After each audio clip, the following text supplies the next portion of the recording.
Guys, J-horror is back. That was my first thought after I saw this Japanese horror movie titled Dollhouse. The reason I'm saying this is not because this movie reinvents or revolutionizes the genre. Quite the opposite, it actually plays into the familiar, and yet it somehow, to me, feels like going to a concert of your favorite band growing up. And they play the hits that you've loved all these years. This movie tells us about a couple who lost their 5-year-old daughter named May in a horrible hide-and-seek game gone wrong. For years, they were trying to cope with their loss to no avail. The mother, Yoshi, was visibly depressed during this time. But one day, she found a doll that resembled her child. She brought it home, dressed it up to look like her late daughter, and ended up taking it everywhere, from dinners to family gatherings, family vacations, etc. And the husband played along because their doctor said that dolls are a well-recognized tool to help patients cope with loss. But then, Yoshi got pregnant and gave birth to a baby daughter whom they named May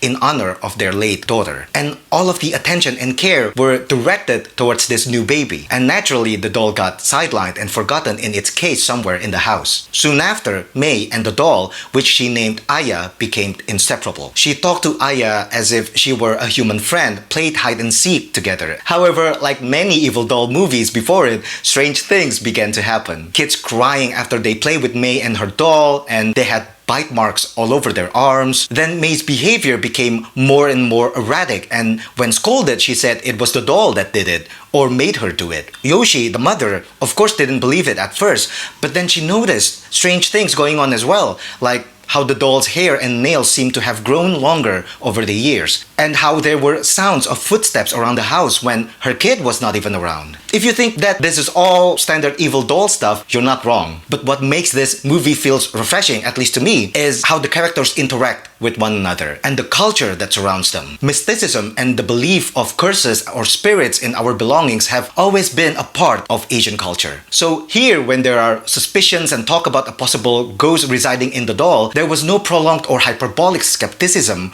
or cynicism in the characters. So it made it easier and more fun to join in for the ride, because this is what we came to the film for. And I might be biased because I'm Asian and I grew up watching Ringu, but I've always thought that evil dolls or ghosts are scarier when they have long black hair surrounding their pale faces. If you have ever seen a ghostly J-horror during its golden era in the late 90s to the early 2000s, you are in for a treat, because everything that you hope for in a J-horror is here. From the slow burn pace, the clash between modernity and culture, the silent agony of mothers as the main caretaker in the household, the atmosphere, the silence, the always effective scares that will remind you of Ringu, Dark Water, Ju-on, or even Shudder from Thailand, and the eventual trip to the countryside that the main characters had to do to learn about the origins of the evil, or the doll in this case. Again, to me, it doesn't feel like a lazy rehash. It feels like a reunion for J-horror fans. So go see it. If it plays in the theater near you, you might have an enjoyable time. I'm Dimas. Until next time.